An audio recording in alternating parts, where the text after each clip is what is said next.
종말에 대한 성경의 예언 20번째 말씀이고요. 두 번째, 적그리스도의 교활한 전략으로 우리가 두 번째 지금 진행되고 있고, 자, 오늘 소 주제로는 가증한 바벨탑이 이렇게 세워지겠다라는 주제로 오늘 같이 함께 말씀을 나누겠습니다. 여러분, 적그리스도의 목표를 알면 미래 역사를 우리가 볼 수 있어요. 현재 모든 분야에서 권력을 가지고 있는 이 적그리스도의 목표는 오직 중세기 때 누렸던 옛 영광과 명예와 권세를 다시 부활시키는 겁니다. 이 목표를 이루기 위해서 아주 오래전부터 비밀 조직을 만들었고, 그들이 할 수 있는 모든 걸 다해서 현재는 준비가 다 완료되어 있습니다. 그 적그리스도의 세력이 앞으로 세계 경제의 붕괴와 그리고 전쟁도 일으키고 또 여러 가지 기아 이런 것들 혼란을 일으키면서 이제 인류의 구원자와 구세주로 화려하게 등장을 할 겁니다. 이 적그리스도가 중세기에는 전 유럽을 통치하면서 그 영광을 누렸지만, 이 마지막 때의 적그리스도는 전 세계를 다스리고 통치하는 더 큰 영광을 누리게 될 겁니다. 자, 이제 곧 이런 마지막 환란이 올 것이라는 사인이 바로 코로나 사태인 거예요.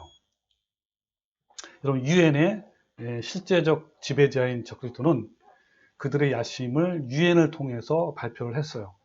이른바 2015년에 유엔에 제시한 아젠다 2030인데 그 의제가 17가지를 제시했지만 간단히 요약하면 세 가지로 추격되죠.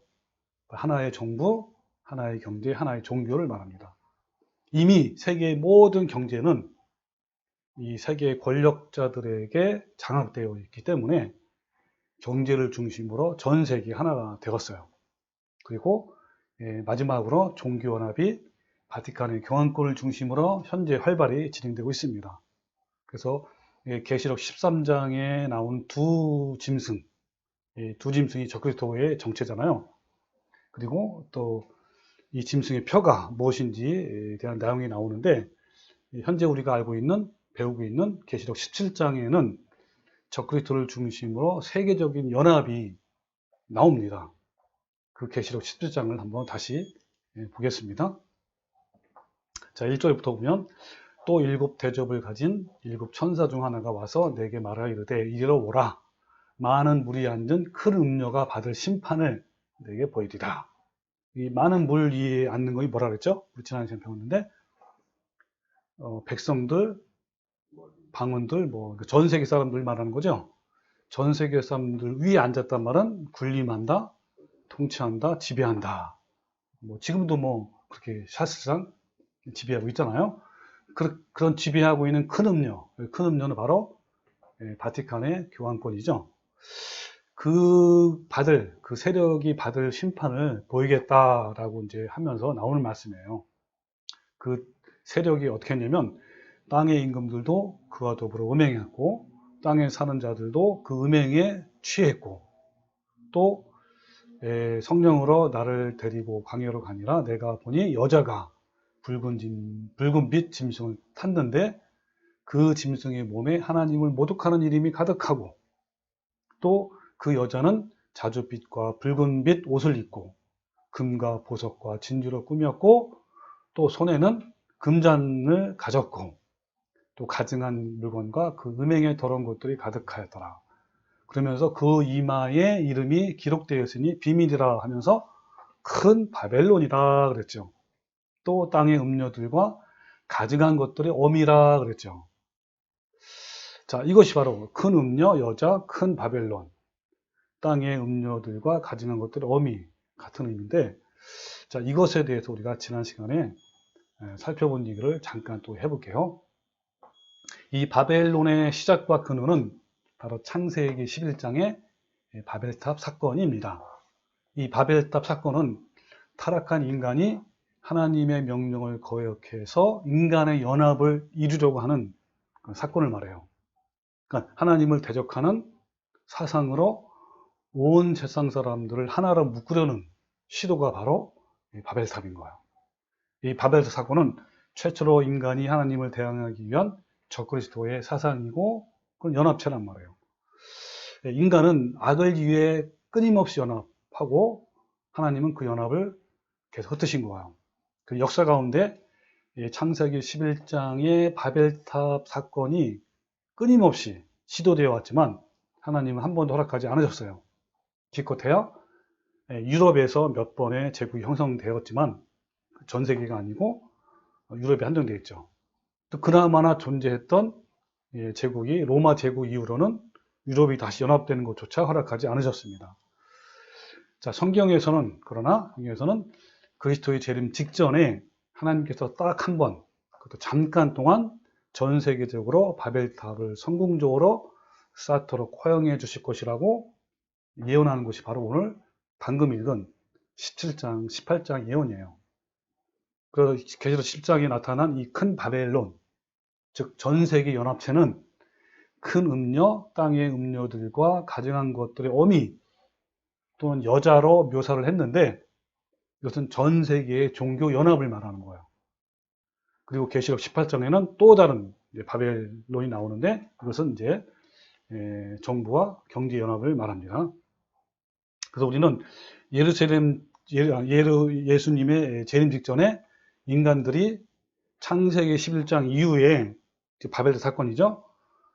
이후로부터 이제 마침내 이 세 가지 연합이 그 바벨탑 사건을 완성해낼 것이라는 것으로 분명히 알 수가 있죠. 한 번 딱 마지막 때 세워질 거라는 거예요. 그 니무롯이 완성하지 못한 이 세계 연합체인 바벨탑은 하나의 종교 세력에서 나오고 또 하나는 뭐예요? 정치와 경제 세력에서 나오잖아요. 뭐 이것은 계시록 13장에 나오는 두 짐승을 말하죠. 하나는 바다에서 올라오는 짐승, 종교 세력을 말하고 로마 교황권이죠. 또 하나는 바다에서 올라오는 짐승인데 정치 세력. 그래서 우리는 지금까지 중세기 1000년 동안 이 두 짐승의 세력이 연합을 통해서 유럽을 다스렸고 또 이제 앞으로 나타날, 그죠? 이 세력은 전 세계를 다스릴 걸로 우리가 지난번에 알아왔는데 이 전 세계를 다스린다는 의미는요. 아까 말한 정부와 경제, 종교 연합과 통합을 의미합니다. 그래서 우리는 요한계시록 17장과 18장에 나온 것들이 바로 요한계시록 13장의 두 짐승에 관한 말씀이 서로 어떻게 됐다? 연결됐단 말이에요. 연결. 자, 그것을 지난번에 그림으로 보여줬는데 이런 모양이죠. 같은 존재란 말이에요. 그러니까 계시록 13장의 두 짐승, 거기는 뭡니까? 어떻게 탄생했고 어떻게 번영한 거 나오죠. 그리고 요한계시록 17장, 18장에 나오는 큰 음녀, 큰 바벨론은 멸망, 어떻게 멸망할 것인가 나오는 그런 건데 동일한 존재란 말이에요. 그래서 두 짐승이 중세기 1000년 동안 이쪽에는 종교연합이고 이쪽에는 정치경제연합을 했단 말이에요. 그래서 이렇게 연합을 해가지고 어때요? 중세기 1000년 동안 유럽을 통치를 한 겁니다. 마찬가지로 예수님의 그 재림 직전에 마찬가지로 종교연합과 정치경제연합이 유럽이 아니라 어때 이번에는 전 세계를 통해서 이제 이루어진단 말이에요. 그 전 세계를 통치하는 것이죠. 자, 이런 것들이 이제 다 이루어지고 있는 거란 말이에요.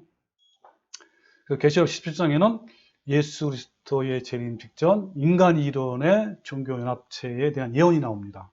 그것은 음녀와 바벨론으로 묘사되고 있는데 음녀와 바벨론 정체는 인간의 배교로 이루어진 종교연합체를 말하는 거예요. 이 종교연합은요 1948년도부터 시작되어서 우리 시대에는 이 완성된 단계에 접어들었어요. 이른바 WCC입니다.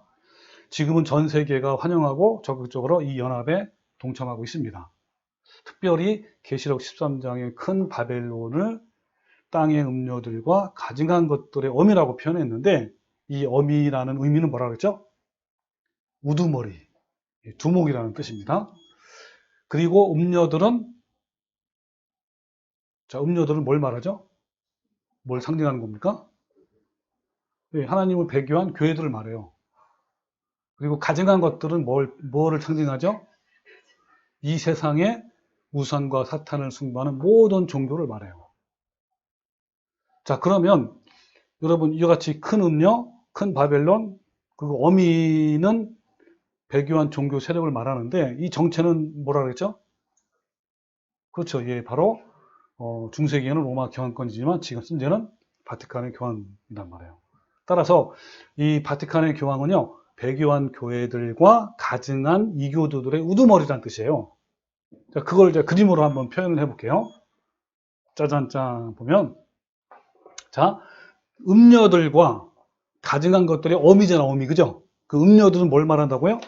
하나님을 배교한 교회. 네, 교회들 말해요. 배교한 교회들 말하는 거고, 가증한 것들은 그렇죠. 우상과 사탕을 숭배하는 종교들이에요. 자, 이것들의 어미, 우두머리는 누구라는 거예요? 가톨릭이 교황이죠.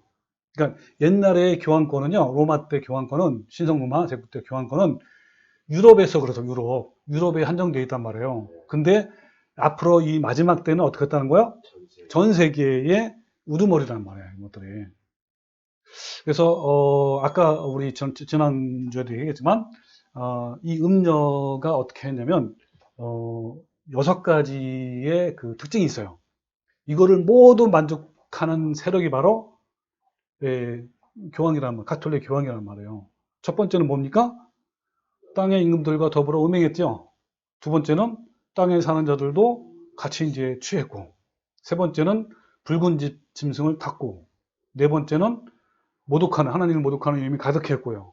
다섯 번째는 어때요? 자줏빛과 붉은 빛을 옷 입고 금과 보석과 진주를 꾸몄고 손에 금잔디를 가졌고, 여섯 번째는 뭐라고요? 성도의 피와 예수의 증인들의 피에 취했어요.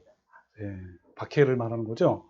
자, 그래서 우리 지난번에 한 것처럼 땅의 임금들도 그와 더불어 음행에 취했고, 히틀러뿐만 아니라 여기 나오는 부시 대통령, 그죠? 그 다음에 아버지 부시, 빌 클린턴, 예, 그리고 누굽니까? 오바마, 푸틴 대통령, 엘리자베스 여왕이라든지, 그 다음에 유럽 연합 의장이라든지, 타이완 대통령이라든지, 그 다음에 여기는 트럼프와 바이든, 그죠? 이 현재 미국 대통령이죠. 그 다음에 우리나라도 어때요? 문재인 대통령도 같이 이제 음행했고. 여러분 한번 생각해 보세요. 어느 종교단체가, 예를 들면 불교 단체의 우두머리가, 또는 힌두교 단체 우두머리가 이렇게 세력이 있는 사람 봤어요? 그 어떤 종교 세력이 세상의 임금들과 다 영접하고 환영받는 거 봤어요? 없죠? 왜 교황밖에 없어요? 그리고 땅에 사는 사람들도 그 음행의 포도주에 취했고, 네, 우리나라에서 이제 취한 그 장면이 나오는 거죠. 또 어때요? 짐승을 탔단 말이에요. 많은 무리에 앉은 음녀 같은 거죠. 그리고 이 하나님 모독하는 이름, 나는 하나님이다라는 이름으로 가득 찼단 말이에요. 그리고 또 그 대표적인 게 이제 교황이 쓰는 삼층간이 뭐라고 나왔다고요? 비카리오스 필리데이, 하나님의 아들의 대리자라고 얘기하는 겁니다. 그리고 그 여자는 자줏빛과 붉은 빛을 옷을 입고, 얘네들은 항상 이 옷을 입어요. 자줏빛 아니면 붉은 옷이에요.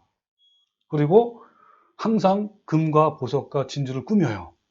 온갖 금과 보석을. 그리고 여기 보면 삼층간도 전부 다, 잔도 전부 다 금과 보석과 진주입니다. 하다못해 죽은 시체한테도 이렇게 보석과 금과 보석으로 꾸밉니다. 그리고 손에는 항상 금잔이에요. 네, 깜짝깜짝 빛나는 금잔을. 그 다음에 또 그 성도들의 피에 취한 것이 중세기에도 그렇고 마지막 때도 그랬던 거란 말이에요. 그래서 이런 고문 기후도 많이 발전됐고, 종교 재판을 통해서 얼마나 많은 피를 흘렸는지 우리는 지난 시간에 많이 봤습니다. 그리고 어떻습니까? 이제 이것이 언제부터 이런 것이 시작됐다고요? 바로 1948년도에 바벨탑이 세워지기 시작한 거예요. 네? 그것이 이제 예수님이 재림 직전에 완성이 됐단 말이에요. 이제 이걸 뭐라고 그랬냐면 이른바 에큐메니컬이라는 이름으로 시작하는 거예요. 이 에큐메니컬 운동은요, 보통 교회 일치 운동이라고 하는 거예요. 일치 운동. 그러니까 이 운동의 목표는 분열된 신교와 구교가 하나가 되자는 의미로 탄생된 거예요. 그럼 구교는 뭘 말하죠? 구교는 카톨릭을 말하고 신교는 개신교를 말하는데, 이렇게 이름을 붙인 세력도 바로 가톨릭이에요. 자기네들이 이렇게 이름 붙인 거란 말이에요. 원래 성경에서 말하는 진짜 교회는 뭐죠? 초대교회 때부터 시작됐고 중세기에는 로마 교황권에 의해서 박해를 받으면서 근근히 이어오다가 종교개혁을 통해서 왕성하게 세상에 드러난 것이 바로 신교라고, 이렇게 이제 개신교라고 이름을 붙인 거예요. 근데 원래는 그게 아니죠. 아까 계속 초대교부터 이어온 성도란 말이에요. 그건 교회인데 이렇게 이름을 붙인 거예요. 자기네들은 구교고 우리는 신교다 이렇게. 그래서 에큐메니컬 운동은요, 겉으로 보기에는 분열과 갈등을 없애고, 그러니까 신교 간의 갈등이잖아요, 그죠? 이걸 분열을 없애고 서로 사랑하고 일치하자는 아름답고 평화로운 모습을 지향하고 있으나 실은 이것이야말로 음녀운동이라는 것을 여러분이 눈치를 채야 돼요. 에큐메니컬이라는 뜻은 보편적인 우주적인이라는 뜻을 갖고 있어요. 근데 놀랍게도요, 이 단어는 바로 카톨릭이라는 단어와 똑같아요. 카톨릭이라는 단어의 의미도 보편적 또는 우주적이라는 뜻을 가지고 있단 말이에요. 이것은 중세의 카톨릭이라는 종교가 모든 사람이 믿어야 할 보편적인 종교이고, 그것은 또한 참 종교이기 때문에 우주적인 종교라는 의미로 붙여진 것이 바로 카톨릭이에요. 따라서 1948년에 일어난 이 에큐메니컬 운동은 카톨릭 운동이라고 해도 다름이 없단 말이에요. 동일한 거예요. 이 카톨릭을 에큐메니컬이라는 포장지만 쌓여 바꾼 것 뿐이지 같은 거라고요. 에큐메니컬 운동이 본질이 바로 카톨릭 운동이에요. 이 운동은 처음부터 밖으로 표방하고 있는 신구교의 일치가 목표가 아니라 바로 카톨릭의 자신의 교리를 받아들이게 하는 그러한 운동이란 말이에요. 처음부터 개신교를 카톨릭의 치마포 속으로 불러들이려고 하는 의도인데 이런 사실을 아는 사람이 별로 없어요. 카톨릭의 입장에서는 개신교는 그 치마폭에서 가출한 종교일 뿐이에요. 교회 역사적으로 보면 카톨릭은 처음 그 태생부터 기독교가 아님을 우리는 확실하게 알 수가 있죠. 카톨릭은 바벨론 종교가 기독교의 탈을 쓴 변형체라는 것은 우리가 여러 번 같이 알아봤습니다.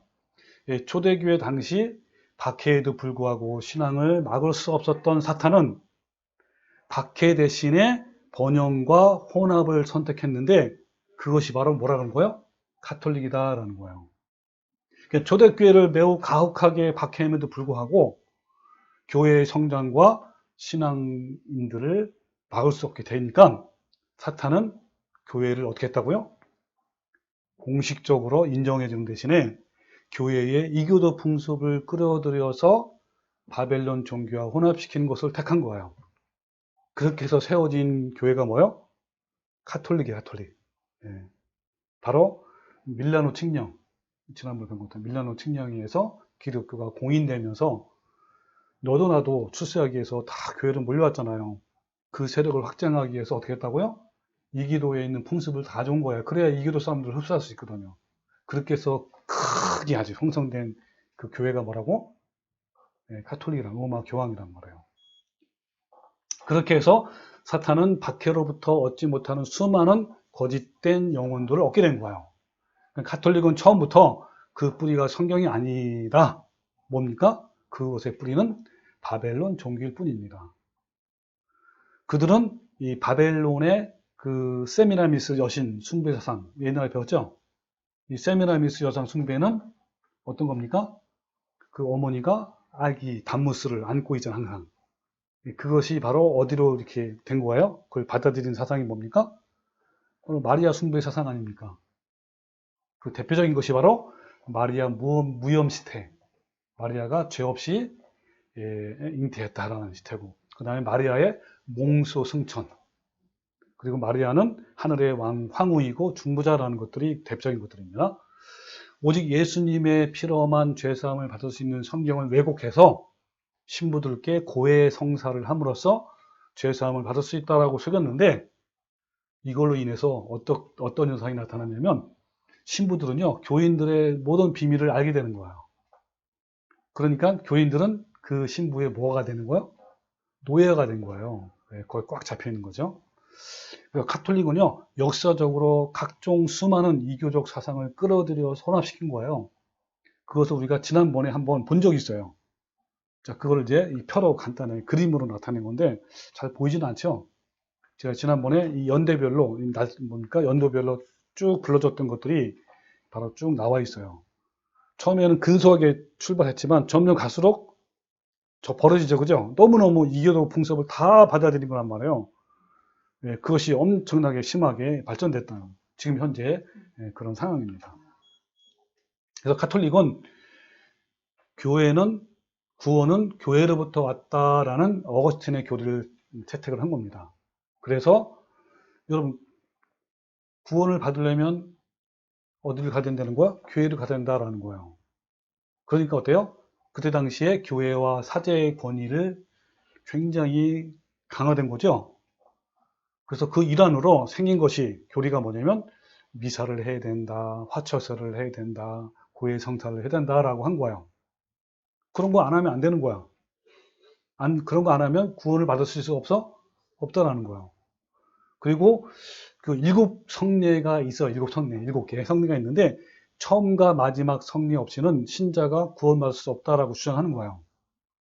처음 시작하는 성례가 뭐냐면 성세성사라고 불러요. 다른 말하면 영세. 들어봤어요, 영세? 이 영세는 가톨릭의 세례예요.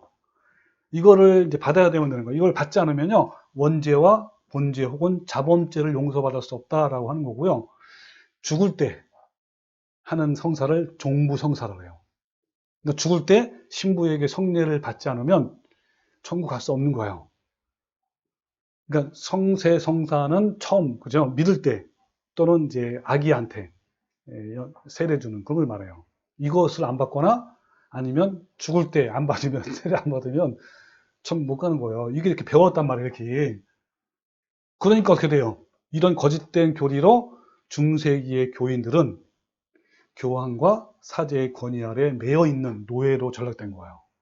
그리고 성례를 받아야만 천국에 갈 수 있다는 거짓 교리 때문에 신자들이 구원받기 위해서 갖다 바친 돈이 얼마나 많은지요. 그들이 바친 돈으로 화려한 교회당을 건축했고 또 사제들은 부귀영화를 누린 거예요. 근데 이런 현상이 이런 가톨릭에만 있을까요? 현재 교회도 있을까요? 네, 이 점에 대해서는요, 현재 기독교와 다를 것이 없어요. 현재 한국 교회는요, 이 목사가 제사장적 권위를 갖고 있어요. 어마어마한 권위가. 그래가지고 어떻게 합니까? 교인들이 목사에게 안수 기도를 받기 위해서 막 줄을 서요.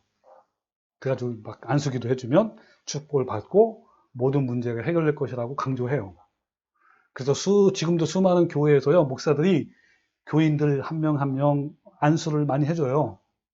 그렇게 하면서 그 권위를 이제 뽐내고 있는 거죠. 그 안수 기도의 대부분 내용이 뭔지 아세요?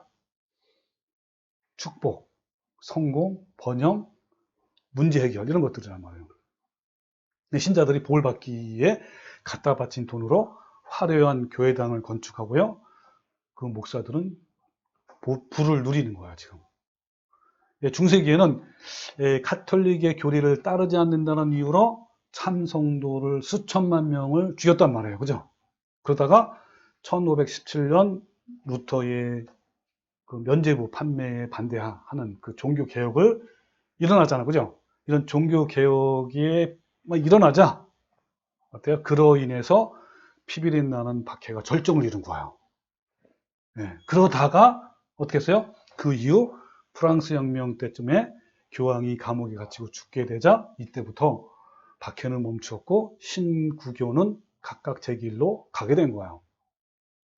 그렇게 해서 개신교는 가톨릭으로부터 완전히 벗어난 것인데 바로 그 생긴 지 얼마 안 돼서 바로 또 변질된 거죠. 어쨌든 이제 가톨릭으로부터 완전히 벗어났단 말이에요. 그렇게 새로 생긴 게 뭐예요? 개신교라는 거예요. 사실은 개신교가 아니죠. 원래부터 진짜 개신교는 뭐예요? 초대교회도 쭉 이어왔던 그런 진짜 성도란 말이에요. 그 후 개신교 가운데 가장 영향력이 컸던 세력이 바로 영국 국교회를 중심으로 하는 지금 말하면 이제 장로교죠. 칼빈 쪽이 말하는 웨스트민스터에서 모여서 이 사람들이 회의를 한 거야. 가장 큰 회의야. 그러니까 여기서 이제 어떤 걸 많이 했냐면 뭐 대소요리 문답, 신앙 문답서란 말이에요. 뭐 신앙 고백서, 공주 예배 지침 등을 작성하기도 하고 어떤 교회 제도나 교리를 만들기도 하고 또 어떻게 교육하고 학습할 것인가 이런 것들을 다 다루었어요.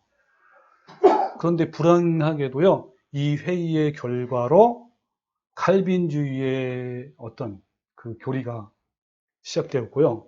칼빈주의 교리의 바탕으로 기독교가 세워지는 계기가 된 거예요. 이것은 교회 역사상 매우 불행한 사건인 거예요. 그렇게 탄생한 개신교는 그것도 잠시뿐이고 그로부터 300년이 지난 후에 아까 말한 1948년부터 카톨릭은 어때요? 이 에큐메니크라는 운동을 통해서 또다시 무지한 교회를 혼합시키고 자신의 치마포 속으로 들어오게 한 거예요. 이후부터 지금까지 이 에큐메니컬이라는 이름으로 수많은 개신교가 또 심지어는 루터교마저, 루터교는 뭐죠? 교황권은 적그리스도다라고 외치는 거 아니에요. 그 교회마저도 화해와 연합이라는 명목 아래 카톨릭과 종교연합을 한 거예요. 교황 베네딕토 16세는요, 오직 카톨릭만이 정통적인 기독교다. 카톨릭 외에는 교회가 아니다라고 선언했어요. 이 교황은 사랑과 연합이라는 미명 아래 모든 종교의 통합을 해온 거예요. 그리고 그들은 이렇게 말합니다. 뭐라고 하냐면 이것이 찬란했던 중세기와 같은 영화를 우리에게 재생시켜 줄 것이다 라고 당당하게 말을 하는 거예요. 그래서 여러분 개신교를요, 카톨릭 세력 아래, 즉 치마포 아래 두기 위한 세 가지 전략이 있어요. 세 가지. 첫 번째는 일단 누가 했냐면 예수의 신부였던 그 제수인 말의 신부였던 알베르토 리베로 박사가 개신교를 로마 카톨릭의 세력 아래 두기 위해서 세 가지 계획을 세운 거예요. 첫 번째는 이 우수한 카톨릭 사제들을 각 개신교 교단에 침투해 가지고 목사가 되게 하고 신학 교수가 되게 하고 각종 단체의 리더가 되어서 개신교의 카톨릭의 교리를 은근슬쩍 심어놓기도 하고 그들의 뜻대로 인도를 하는 거예요. 이 첫 번째 전략이에요. 그래서 예수의 신부들은요, 이 목적을 안수하기 위해서 1940년대 초부터 각 개신교 교단에 목사와 신학교수 등으로 침투해가지고 종교 연합을 할 수 있도록 물밑 작업을 계속 해온 거예요. 이런 전략은요, 개신교가 그 웨스터민스터 회의, 아까 가장 큰 회의라고 했잖아요. 이 통해서 또는 개신교는 우리의 길을 가겠다고 천명할 때부터 이미 계획을 세웠고 그때부터 개신교 멸절 계획을 시작한 거예요. 이 개신교 멸절 계획 중에는요, 그들이 만든 신학자들을 양산시켜서 개신교 신학자들로 세우고 또 진리를 왜곡시키고 거짓교를 전파하는 그런 것에 활용된 거죠. 대표적인 것이 그 적그리스도는 미래에 잠깐 나타나는 독재 세력이라는 것, 또 천년 왕국이 없다는 무천년주의, 그 다음에 신비주의 운동, 뭐 방언운동, 또 번영신학 등이 바로 대표적인 것들이에요. 이런 것들을 기독교에 침투할 때 일반 평신도가 아니라 뭘로 침투해서, 그렇죠, 목사나 신학 교수나 박사 이런 사람으로 침투해가지고 심어놓은 거란 말이에요. 자, 이로 인해서 개신교는요, 혼잡하게 되었고 그 결과 진리도 잃어버렸고 마침내 카톨릭의 치마폭으로 들어가게 된 거예요. 그러니까 기독교는 불과 몇백 년 전에 일어난 그 어마무시한 카톨릭의 박해를 잊어버린 거예요. 그 불행한 어둠의 박해 역사를 너무너무 빨리 잊어버린 거예요. 그러면서 사랑이란 미명 아래, 그리고 인권과 평화라는 미명 아래 연합을 계속한 거죠. 이들이 각 교단에 침투해서 가장 먼저 해왔던 것이 바로 적그리스도의 정체를 성경적으로 왜곡하는 일을 해온 거예요. 여러분, 종교개혁이 활발히 이루어지면서 당시의 종교개혁자들은 한결같이 적그리스도를 로마 교황권이라고 지적을 했어요. 로마 교황이 바로 뭐라고요? 적그리스도라고 계속 했단 말이에요. 이렇게 지적하니까 자기네들은 이걸 막아내야 될 거 아닙니까? 그래서 첫 번째는 이걸 막기 위해서 개신교의 각 교단에 침투한 거예요. 그래서 이들이 각 교단의 신학 교도소가 되기도 하고 영향력이 있는 목사가 되어서 카톨릭 교황이 적그리스도가 아니라는 연구 논문을 발표하기도 하고 소설책으로 쓰기도 하고 영화로 만들어서 그 목적을 이룬 거예요. 그 결과 현재는 교황이 적그리스도다라고 당당하게 전파하는 것이 거의 없어요. 오히려 교황을 적극 환영하고 이제는 그들과 연합하고 있는 상황에 온 거예요. 개신교를 로마 가톨릭의 세력 아래 두기 위한 두 번째 계획은 아까 말한 에큐메니컬 운동이라는 거예요. 자, 어때요? 이 운동은 이미 진행되고 있죠? 그 다음에 세 번째는 어때요? 너무너무 중요한 겁니다. 가장 지금 활발하게 일어나는 것이 세 번째예요. 세 번째 계획은 성령 운동으로 은사주의와 신사도 운동이에요.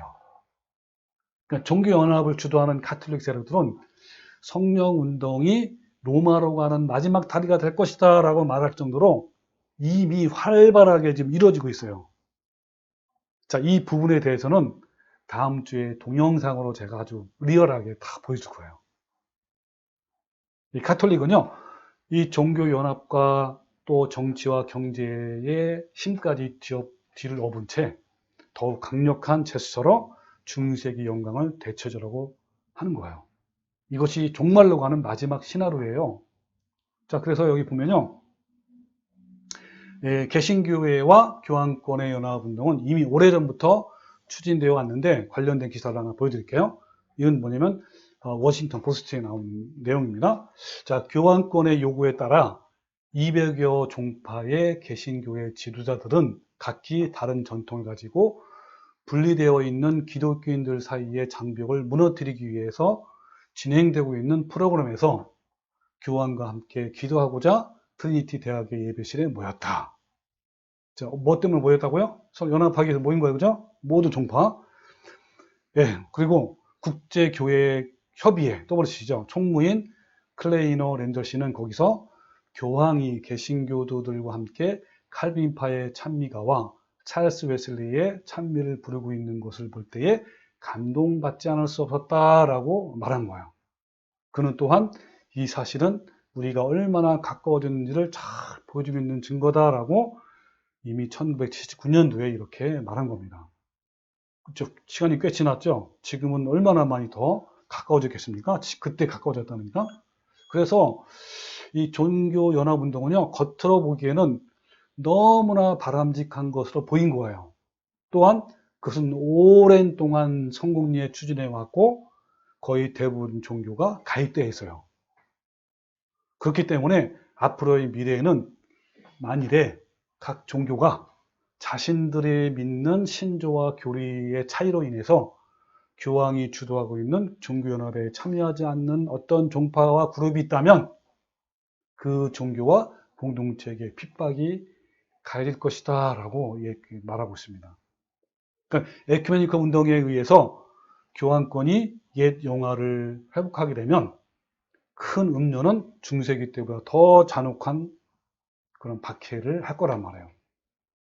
그게 재현될 거라는 거예요.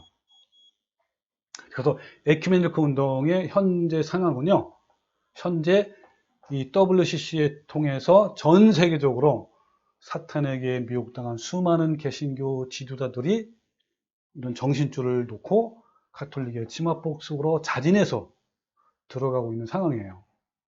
1948년에 시작된 이 에큐메니컬 운동은 가톨릭의 치마폭 안으로 개신교도를 끌어들이는 것을 넘어서서 이제는 세상의 다른 모든 종교, 세상의 다른 모든 종교를 뭐라 그랬다고 아까 계시록 17장에 땅의 음료들과 가증한 것들이잖아요. 이것의 어미인 큰 음료의 침합보 속으로 흡수된 거야. 그 말씀대로, 그 예언의 말씀대로 그대로 이루어졌단 말이에요. 자, 그래서 그 상황을 한번 제가 보여드릴게요. 현재 WCC에 가입한 교단을 보면요. 대한예수교 장로회, 이건 이제 인터넷 자료를 통해서 제가 가져온 거예요. 통합 측, 기독교 대한감리회, 그 다음에 한국 기독교 장로회 기장이죠. 또 대한성공회, 또 구세군 대한본영, 기독교 대한복음성회, 그 다음에 한국정교회, 그 다음에 순복음교회죠. 그 다음에 기독교 한국루터회, 그리고 WCC에 가입했거나 친 WCC인 교단과 교회. 그래서 대한예수교 장로 통합측인데 이런 교회 제가 다 부르기는 그렇고 화면에 보시면 다 나와 있어요. 어떤 교회들이 참여했고 어떤 목사들이 적극적으로 여기 가담했는지 자세히 나와 있으니까 제가 넘어갈게요. 그 다음에 감리교는 어떤 교회가 또 참여했고 어떤 목사가 같이 했는지 나와 있고 그 다음에 침례교도 마찬가지예요. 여러분 대부분 큰 교회에는 다 참여를 했습니다. 그리고 또 대형 교회 담임하는 목사들은 다 참여를 했다는 것만 알아두면 돼요. 그리고 기독교 장로회 기장이죠. 여기도 마찬가지고요. 여러분 오순절 교단은요. 오순절 교단은 여기 있는 것처럼요. 순복음 교회 재단은 중앙 집권 형태의 조직이에요. 그러니까 여러분 순복음 교회가 70만 명이라고 그러잖아요. 이제 그러니까 여기는 중간 집권이기 때문에 뭡니까? 여기도 순복음 교회가 하면 다 하는 거야 똑같이. 그렇게 알면 돼요. 그리고 짜잔짠 여기 보면 성령 은사주의 신사도 운동하는 교회는요. 그냥 대다수 교회가 다 아주 적극적으로 얘네들은 그냥 적극적으로 다 여기 통합되어 있는 거예요. 연합을. 네? 그래서 이거를 어떻게 한다고요? 다음 시간에 동영상으로 내가 아주 리얼하게 보여드리겠다. 그 얘기하는 거예요. 그래서 여러분 은사주의의 성령운동은요. 카톨릭의 계획적인 작품이에요. 여러분 천주교에 방언이 있는 거 알아 몰라요? 방언이 있어요. 그걸 내가 나중에 또 알려드릴게요. 동영상 보여드릴게요. 그리고 카톨릭도요. 신의의 은사, 즉 치의 은사란 말이에요. 이런 것들 뭐 각종 기적들이 넘쳐나요. 카톨릭이에요. 그래서 이 카톨릭이 뭐라고 주장하냐면 자 우리가 누구예요? 천주교에 저 카톨릭도 방언하고 너희가 누구예요? 개신교라면 방언하는데 다 같은 성령 역사가 아니냐. 우리 편협하게 교리적인 걸 따지지 말고 연합하자 하면서 오 형제여 모두 다 성령 역사이고 우리는 한 성령 안에서 있기 때문에 우리는 하나가 되어야 한다라고 이렇게 하고 이 말을 들은 이 성령운동 이 모든 종교 지도자들 신사도 운동하는 이 목사들 그래 좋아 우리 연합하자 한 게 그 연합운동이에요. 그것들이 그냥 그대로 다 영상에 찍혔어요. 자, WCC가 2013년도에 우리나라에서 한번 개최가 되었어요. 2013년 부산에서. 네? 여러 나라에 계속 개최되는데 했단 말이에요. 그때 이제 예장에서 이제 작성한 결의문을 제가 읽어드릴게요. 자, 첫 번째 WCC는 성경이 정확무한 하나님의 말씀이라는 사실을 부인한다.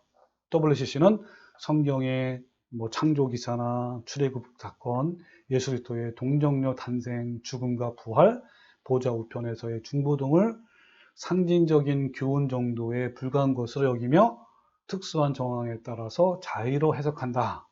두 번째, WCC의 신론은 종교다원주의에 근거하고 있다. 그러니까 WCC는 모든 종교의 신은 명칭만 다를 뿐 동일한 하나님이라고 주장하고 이는 기독교 유일신 사상에 반대되는 것이다.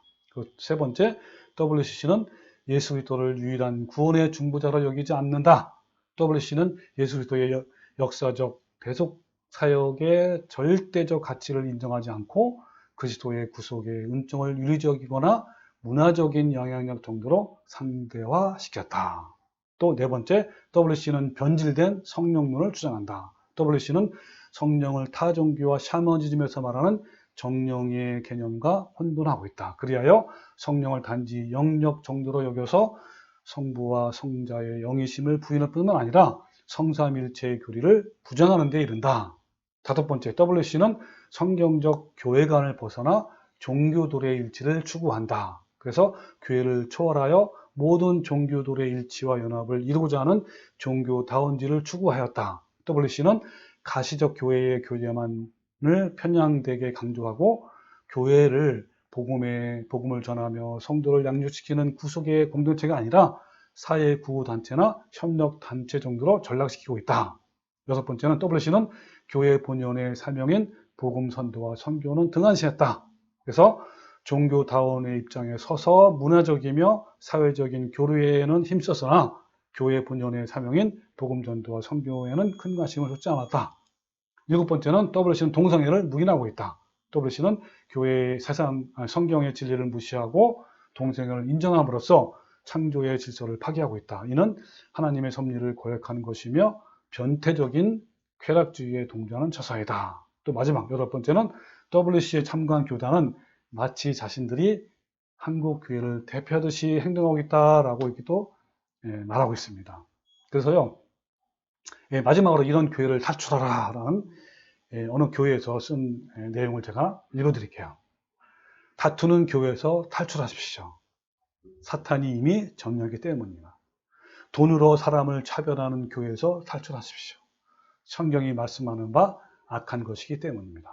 목사에게 충성하는 것이 하나님께 하는 것이라고 가르치는 교회에서 탈출하십시오. 이미 목사가 하나님 자리에 앉아있기 때문입니다. 천국과 지옥에 대해 설교하지 않는 교회에서 탈출하십시오. 인본주의가 강단을 점령했기 때문입니다. 번영주의를 설교하는 교회에서 탈출하십시오. 만몬이 하나님의 자리에 앉았기 때문입니다. 성경을 설교하지 않는 교단에서 탈출하십시오. 성경이 없는 곳은 교회가 아니라 단체입니다. 세습하는 교회에서 탈출하십시오. 탐욕스러움이 경건을 파괴했기 때문입니다. 목회자가 성추행, 성폭행 혹은 간음으로 무리를 일으킨 교회에서 탈출하십시오. 그는 이미 사탄에게 넘겨진 자이기 때문입니다. 종말적이지 않는 교회를 탈출하십시오. 그러니까 종말을 말을 않는, 그렇죠? 나그네 임을 인식하지 못하는 교회는 이미 세상에 속해 있기 때문입니다. 신비한 것을 쫓는 교회, 즉 요즘은 은사주의, 신사론론이에요. 귀신의 영이 지배했기 때문입니다. 한 번 구원은 영원하다고 가르치는 교회에서 탈출하십시오. 결코 구원에 이르지 못하기 때문입니다. 예수님의 이름으로 당신의 주머니를 터는 교회에서 탈출하십시오. 그들은 영혼에 대해 전혀 알지 못합니다. 교회는 유람선이 아닙니다. 그저 행복한 삶을 살기 위해 나들이도 아닙니다. 교회는 전쟁터입니다. 영원히 사느냐, 영원히 죽느냐, 교회는 그것을 위해 존재하는 전투함입니다. 아무도 당신의 영혼을 책임지지 않습니다. 불의 지옥에 던져지지 않도록 자기 스스로 말씀 앞에 서십시오. 호흡이 있을 때만이 생명을 선택할 수 있는 기회입니다. 거짓된 교회에서 탈출하십시오. 예, 자, 요한계시록 18장 4절 같이 읽겠습니다. 시작. 하늘로부터 다른 음성이 나서 이르되 내 백성들아 거기서 나와 그의 죄에 참여하지 말고 그가 받을 재앙을 받지 말라. 예, 바로 여러분 이 말씀이에요. 여러분 이러한 교회가 얼마나 많은지요. 네, 여러분 여기서 탈출해야 되는 거예요. 탈출하지 못하면요 똑같은 재앙을 받아요, 안 받아요? 네, 받는단 말이에요. 네, 탈출해야 됩니다. 예, 다음 시간에도 계속해서 가증한 바벨탑 운동이 어떻게 진행되고 있는지, 그리고 그 과정이 어떻게 진행되어 왔는지 또 계속 알아볼 겁니다. 여러분 우리 모두 종교 개혁자들처럼 그리스도의 정체를 분명히 알고 그들의 불법에 맞서서 저항하는 성도들이 되시기를 주님의 이름으로 축원합니다. 아멘. 기도합니다.